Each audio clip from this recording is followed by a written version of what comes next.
Welcome to Raise the Line with Osmosis from Elsevier, seeking solutions with leading experts on how to increase healthcare capacity so people can get the care they need during the pandemic and beyond. Hi, everybody. I'm Michael Carisse, and you're in for a really special episode of the podcast today as we welcome back Osmosis' co-founder and Raise the Line host, Shiv Gaglani, to discuss some very big news for him and for Osmosis. In fact, he's joining me today from Baltimore, Maryland, where he has started the process of finishing his medical degree at Johns Hopkins. And as many of you know, that's something that he put on hold about a decade ago to start and grow the company. And Shiv, I think even for those who are somewhat familiar with your story, it would make sense to have you start by explaining what happened during your initial med school experience, why you decided to create Osmosis, and then why you decided to leave Hopkins to grow it. Yeah, so some people may be familiar with, in the U.S., med school is 4 years. Typically, it's 2 years preclinical or didactic and 2 years of clinical. And so there's this natural juncture point in med school between your preclinical and clinical. And during that time is when a lot of people leave to do their PhD, or maybe they get an MPH or an MBA. That's also typical between your third and fourth year of med school. So for me, the plan was always to leave med school for 2 years and do my MBA, because I actually applied to Hopkins Med and Harvard Business School at the same time in college, got into both. And so the plan was to do 3 years of med school at Hopkins, leave, do my 2-year MBA, and then come back. Obviously, I think Eisenhower said, planning is everything, but plans are nothing. Right. Or Mike Tyson also said, everyone has a plan until they get punched in the face. And so my version of getting punched in the face was in the first year and a half, first couple of weeks of med school.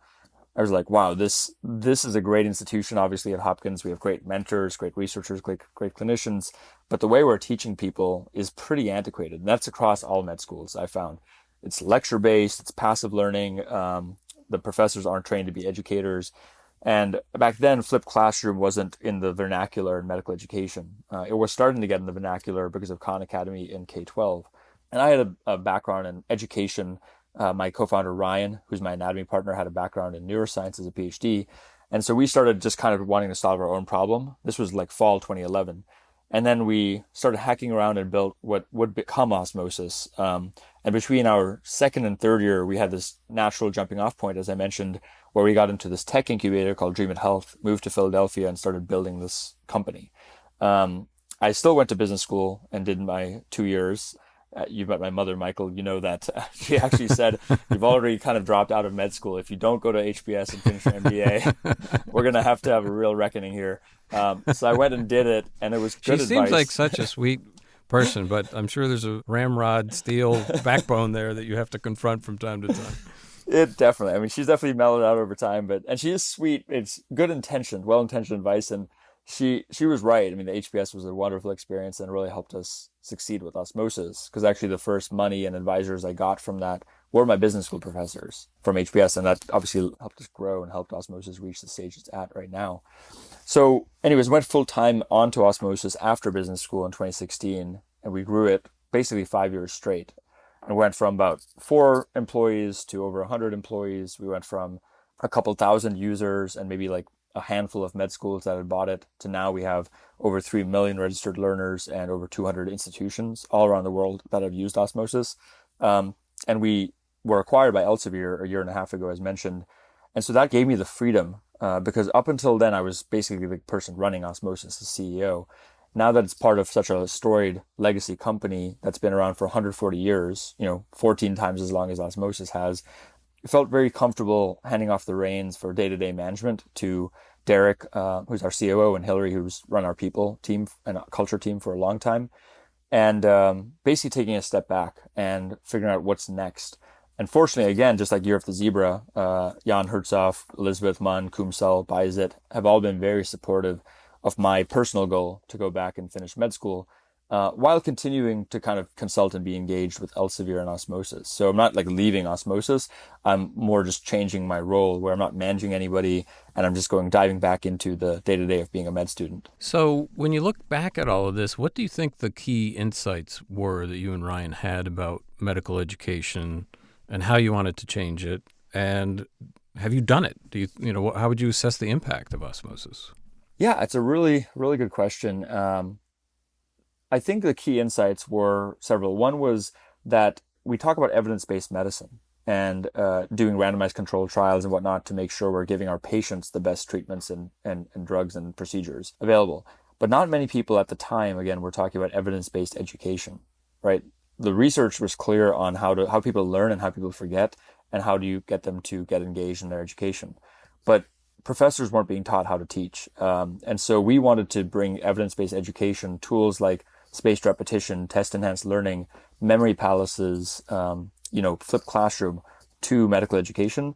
I think we've all succeeded at doing that. And not just Osmosis, but a lot of other companies, many of whom we're friends with, have come up over the past decade as well and have helped create this category. So there's many companies and even schools now talking about these concepts. So I think we succeeded in helping change, one of many, changing that. Number two is we wanted to democratize and improve access to health education. So through partnerships we've done with YouTube, which is one of our big partners, the type of accessible video content we've created, work with the CDC, National Organization for Disorders of Europe, the Zebra. We've not only created curriculum to help augment or replace parts of medical school, nursing school, PA school, but we've made it available in other languages too to patients and family members directly. And that's always been a personal goal of mine where, the title of this podcast is Raise the Line. How do we train more healthcare professionals? But the other part was flatten the curve, right? And not just of COVID, but let's flatten the curve of diabetes. Let's flatten the curve of hypertension. Let's flatten the curve of any preventable chronic disease or infectious disease. And a lot of that depends on patient education and engagement. So I'm very proud that we didn't just go, hey, here's your step one study material. Here's your NCLEX study material. That's obviously important, and we help students succeed with that. But more broadly, we said, okay, here's great content on COVID, on diabetes and hypertension for patients, for family members, so that hopefully they get more engaged. And it's clear if you look at our YouTube comments, we've got over 250 million views on our YouTube videos, that patients and family members are learning by osmosis. So I think we succeeded with that. And then the third area is the first peer-reviewed paper we wrote at Osmosis was what can medical education learn from Facebook and Netflix? And that was way back in 2014, published in the Annals of Internal Medicine, but don't tell Elsevier, that's not in the Elsevier journal. Fortunately, the Elsevier journal Lancet is now number one in general medical. As you know, we had Richard Horton on the podcast. And so the purpose of that was talking about not just improved user experiences, but using big data to recommend content. Just like Facebook will recommend ads to you based on things you like, or Netflix will say, hey, you like this TV show, so you may like this movie. We wanted to say, hey, we know you want to be a cardiologist. Here's some content that you may find relevant, that gives you a deeper dive. Here's what your professor does research-wise to give you a deeper dive. Or maybe we think you're a little weak in microbiology. Here's some remedial content. So doing some personalized recommendations. Everything from even asking for confidence before somebody answered a question. That was novel. Ryan came up with that, and now it's like the standard at a bunch of companies. So in other words, just break that down a little bit. So asking the student or the test taker, how confident are you about answering this next question? Yeah, so we'd show the question, and then to answer it, you'd have to say, I'm sure, I'm feeling lucky, or no clue. Gotcha. Right, because it isn't just about whether you got it right or wrong. It's not binary. It's especially in formative assessment, formative testing, where you're learning, testing for learning. It's how confident you are. Because if you get something wrong, but you were confident about it, you've got to remediate that right away. Whereas if you have a habit of saying no clue, but you get it right, even that is not good, because it means that in practice, you may practice defensive medicine, right? Which is not high value medicine, because you just aren't confident in any of your decisions. So we're trying to calibrate your confidence. So that type of data we wanted to feed back to our learners. I mean, we fed back to professors how fast their lectures were being watched. So we could tell a professor, you're on average a 1.8x professor, right? So like students watch you at 1.8x speed. We definitely had some professors who were watched at over 2.5x too. So, so using data to inform education and not just sell more, ads was something we were very interested in. And that's become somewhat of the standard. If you look at most medical education companies, they're using more data, their user experiences are better. Obviously, we're a little biased. We still think Osmosis is ahead of the curve because we got the head start. But those are three examples of things that I think have changed. And I know that Osmosis is in better hands, because now one of the exciting things to me being able to go back to med school is that with people like Adam, who runs our product team, they're shipping things that I wasn't even thinking about because they're closer to the customers. And it makes me very proud when we release a new set of content or release a new feature that people are really benefiting from that I had no part in, because that's ultimately, I think, the goal of any organization is to outgrow their management team and their CEO so that they can step away and they have succession planning. So, one of the things that's often highlighted about you is a TEDx talk you gave called "Can You Get a Medical Degree Online?" And I'm just wondering, along those lines, is there a big vision, a big goal about medical education that you want Osmosis to achieve that you haven't yet, whether it's that or something else? Yeah, I think it all boils down again to getting to as many people as possible. So the vision of Osmosis for years, we've talked about, big, hairy, audacious goal is educate 1 billion people by 2025. We've already achieved over 250 million views of our content. Many of those have been viewed by the same people. So we've estimated about just over 50 million unique people have viewed our content. If you count content on Wikipedia that we've put on YouTube and other places, it's probably more. And so we still have a way to go to get to 1 billion. And I think one of the big things will be more partnerships with, just last week for Rare Disease Day, the CEO of YouTube tweeted out about the Year of the Zebra and about Osmosis, which is really cool. And that's the number 2 biggest site in the world, right behind Google. So I think there's more partnerships that'll help us do that. We have this great partnership in India, Project Asha. Over 250,000 community healthcare workers are going to be learning soon with Osmosis videos on how to provide community healthcare to 90 million plus people in India. Wow. So we're going to get, and those are in 9 different Indian languages. Obviously, I'm Indian, and so I'm very proud. Pretty much nothing to do with this project, but it's going off the ground because of Elsevier and other teammates at Osmosis and the Diffusion Studios team. So I'm very excited about those kind of things and kind of watching them. The other thing that gets me really excited, as you know, Michael, and anyone who's listened to the Raise Line podcast, is all the AI work that's being done. Yeah. I think in the next 3-4 years, all of our content will be automatically translated with high fidelity into all these languages. So anybody, anywhere, whether you're in Turkmenistan or Trinidad and Tobago, you're going to be able to watch Osmosis in your native tongue. And I think that's just going to be done through automation. So I think a lot of this is just natural evolution of technology that's going to help us reach our goals. But we clearly don't want to lose our edge and want to keep innovating on behalf of our learners. Well, I have no doubt the innovation will keep. There's a culture of innovation created that it's an engine that keeps running, So on more of a personal level, what is it like to be back in Baltimore? And you've just dipped your toe into some classes. Tell us about that experience. Yeah, exactly. So I actually forgot how much I missed Baltimore. Baltimore is great. It's very close to Philly, DC, New York, so it's cool to be back on the East Coast and just take a train ride to any of these cities. Many of my favorite restaurants have survived the pandemic because I moved out of Baltimore in late 2019 before the pandemic, and I haven't been back since February. Then it's kind of interesting being the older guy in the class. There are definitely older people in my class and in the classes below and above me. But I started with the class of 2015 at Hopkins, and now I'm in the class of 2025. And so one of my new classmates actually said, when I told them, she asked me, when did I start med school? I said 2011. And she's like, I was 13 in 2011. Oh, my God. And that was kind of funny. But then again, we've had people like Lisa Sanders in the podcast who started med school at 37. It's not returned to med school at 34 like I'm doing. So, that's one piece of advice is like everyone has a different career. There's no rush to finish med school or any part of the training. It's as long as you're having a good time doing what you're doing, I think you go for it.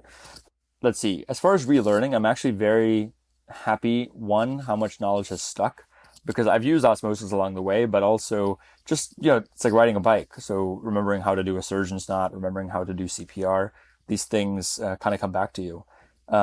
Number 2 is I'm using Osmosis day to day. Right, that's so cool. That's one of the most exciting things about the whole going back to med school is I'm relying on Osmosis as my primary resource to complete medicine. I'm betting my medical degree on it, and I have that much confidence in what we've built that this is my primary resource. So I'm basically watching a couple hours of Osmosis every week, and the closer we get to step 1, which I have to take later this year most likely, I'll be watching a couple hours every day, answering our questions, et cetera, et cetera. Fortunately, I've gotten free access to Osmosis. And, and also, fortunately, step 1's pass-fail now, right? It's pass-fail, so the pressure is a little lower. But even if it wasn't, I think we'd be in good hands because I also have clinical key student and complete anatomy. And I'm friends with all the other people who've developed other products, but I probably won't use them. So that's been good. I think overall it's been affirming. I also, Michael, small world, as you know, we like to name drop on this podcast. your brother taught one of the classes I was auditing on ethics and medical legal cases. So I got to meet your brother, Dr. Joe Carice, and he was really gracious in letting me into his class. You know, it was kind of a world colliding moment when you sent me the photo of you and Joe together. I was like, because I've never met you in person. So I'm like, this sort of doesn't seem fair that my brother Joe's meeting you before I get to meet you in person. But yeah, Joe has been affiliated with Hopkins for decades now and has always spoken very highly of it, and loves that mix that academic physicians have in their lives and seek out and obviously enjoy, which is the teaching piece of it and seeing patients and doing research. And in his case, he's specialized in ethics, as you mentioned. So that was pretty cool. I hope he's, hard on you. That's all I'll say. So what are you thinking about in terms of a specialization? Because this is sort of the time in med school when you got to start thinking about that. I guess I'd also like to know, what were you thinking about 10 years ago as a specialty, and has that changed? Yeah, and so I've met so many friends of mine from the first time I was in med school even to now who started thinking, I'm going to be a psychiatrist, and then they left as a trauma surgeon, right? And so that seems to be the rule, not the exception, where you come in thinking one thing, and then because you have a mentor, because you actually do the rotations, you change course, sometimes 180 degrees. And so I'm not being very committal about what I want to go through. I'm starting with the women's health rotation this summer, but I'm going to leave it to all my clerkships to figure out. Initially, I was thinking like emergency medicine, largely because I know myself that I like to create things. I like to go from 0 to 1 and build scalable solutions. And most of the people I know who've done that, if you look at 10 different physician entrepreneurs, I would say 5 to 7 of them are emergency medicine because they have predictable shift work and they are able to kind of schedule their time. That being said, now I don't feel that pressure. I feel like I could go into any field, and because of the entrepreneurial background, figure out a way to make it happen. What currently interests me the most is psych neuro, somewhere in that connection, because that obviously got me interested in osmosis in the first place, is how the brain works, how we can improve the brain's cognition, both through, taking different substances, but also technology. That's what osmosis was built on, these evidence-based educational principles. And now, as you know, on the podcast, we've had people, talk about artificial intelligence. We've had people talk about psychedelics for mental health. Hopkins has one of the leading centers for psychedelic studies. Many of the most seminal research papers that kind of birthed the psychedelic renaissance have come from Hopkins. Yeah. And because of that, I think right now I'm leaning very heavily towards doing an elective with them and figuring that part out, both for applications to osmosis and Elsevier and learning and thriving, but also for applications well beyond, education. What about rare diseases, seeing as you've gotten so deep into that? Is that in your future? I'm definitely going to be working to spot rare disease patients along the way. And we've developed obviously a lot of material for them. There's no real specialty where you go just into rare diseases. So if I choose psych neuro, obviously looking for people who have zebra conditions, because again, that's one of the promises of the zebras is when you work with these specific patient groups, it's so gratifying how much they care, and they are model patients because you're throwing them a life preserver in really choppy, stormy waters. But number two, if you do the work on it and are systematic about it, the discoveries you make for that condition could yield discoveries for other more common conditions too. So it's very possible, but I've always been more the scaling person, translational person, as opposed to the bench science person. So even if I go into a specific rare disease, most likely I'll be on the side of, hey, here's some great research that's already been done. Let's make sure that gets to the people who need it, as opposed to doing the actual bench research on it. Right. I'm curious, there is kind of an undercover boss element to this whole thing because you're using osmosis, and it makes me wonder if you plan to stay involved in trying to improve medical education and in the whole ed tech space. 100%. I mean, you can't turn this off. And yeah, since I've been studying with osmosis already, our content team have started seeing a lot of chats come in from me where I'm like, oh, I love this, great video, thank you for this. But then sometimes oh, I see a typo here, or not too nitpicky, but trying to improve it, because since I'm going through it anyways, I might as well make it the best project we can. So there's definitely that. I'm hoping that our content team will release the great upcoming clinical practice series in the order that I would be good. Not just because of me, that'll but help you the most. well, actually a bit. Like, I mean, I kind of that'll help us all the most. But yeah, that'll definitely help me get through it. Again, it's a vote of confidence to them and the product they're building that I want to use it to get through medicine. I'll put a word in for you with the team. I appreciate that. I'll still be on Slack. One other more broad kind of note, and this could be part of the advice thing I know we're going to talk about, is I know it's going to be super frustrating. And one like message I've given to Hopkins, to my classmates, to my parents, now to you, is that while I fully intend to go back and finish med school, that's the goal.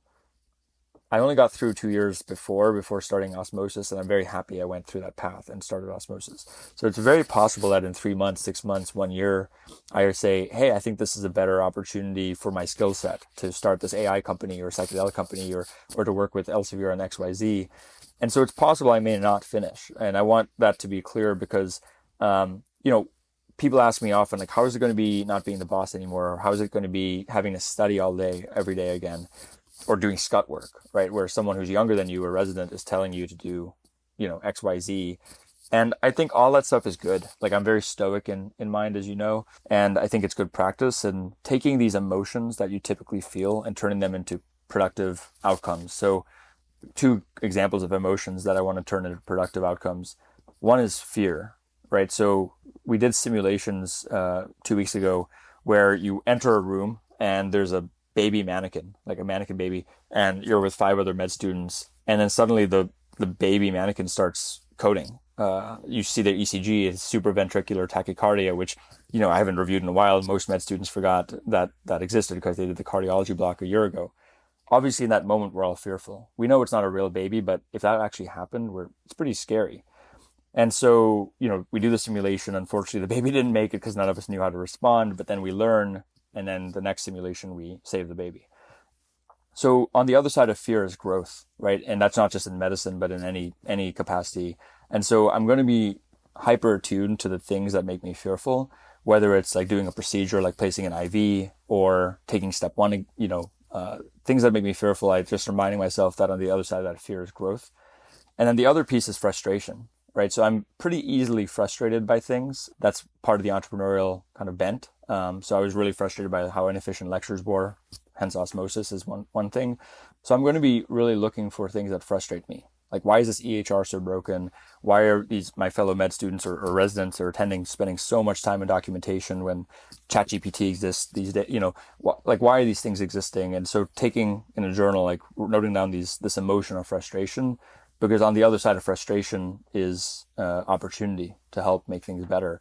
So I'm really looking at the 2 F's, fear and frustration, and ways that we can overcome those, which again makes me feel like maybe I'll only last 6 months before starting something else within Elsevier or outside of it. But my hope is I'll actually finish this time. It'd be very hard to explain to my parents that I'm dropping out again. Oh, yeah. I wouldn't want to be the one to tell you about that.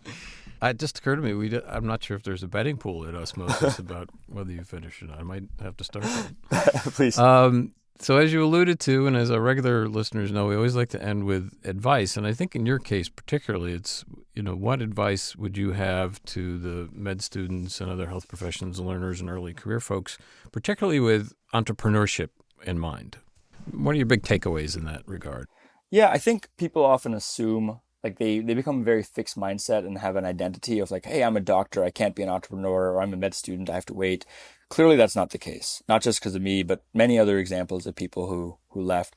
And I think they have this fixed kind of mentality where once you get on a moving walkway, you can't get off of it. And that's sometimes true. Maybe you have to actually drop out of med school. I was fortunate with Hopkins where I could just defer and not have to go back and redo it. But even if I had to go back and redo it, right, there are people who leave and then go back and finish. I have a friend whose dad finished law school at 79. Wow. So we've had Lisa Sanders. We had that gentleman who was a Buddhist monk for years and then went to medicine. So like, I think that's one thing I've learned even from this podcast is like, there's no right. It's not like grades in college or high school where you have to get an A because there's one way to solve the life. Like here, you can zigzag and the career changes. So I think that's one thing to remember is you could take an off ramp, come back, etc. I'm living proof of that.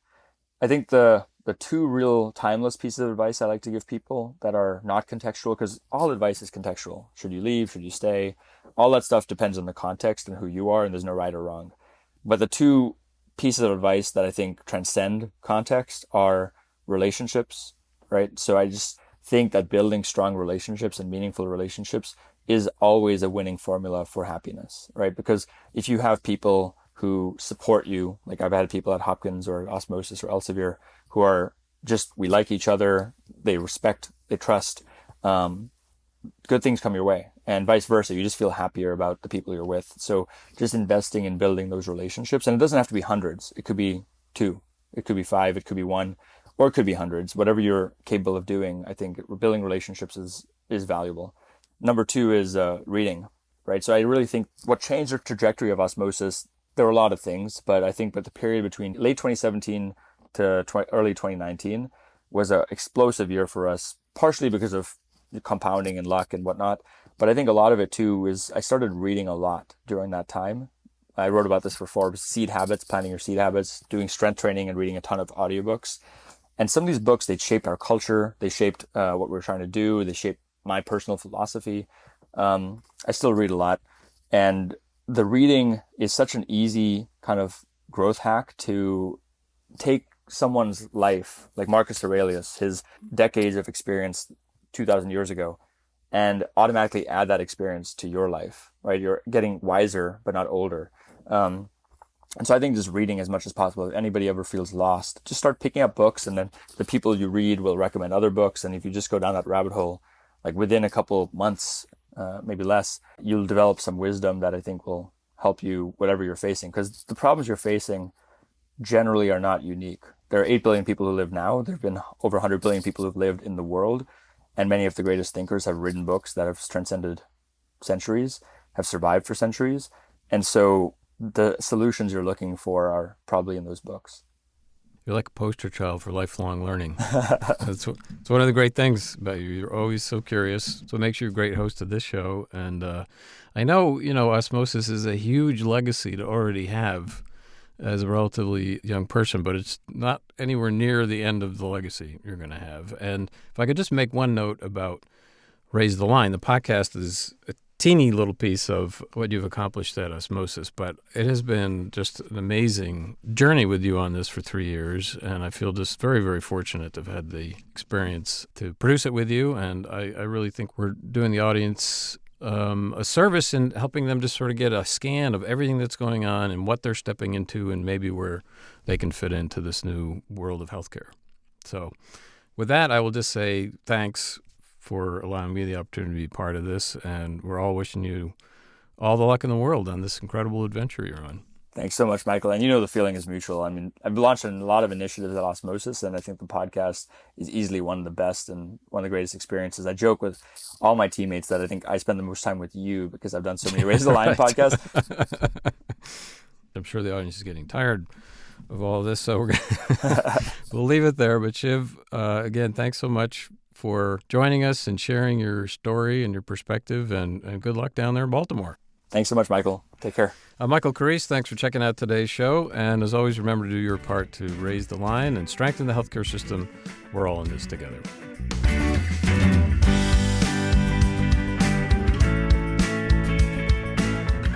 If you like this podcast, please share it on your social channels. You can also subscribe to the series and check out all of our episodes at osmosis.org/Raise the Line podcast.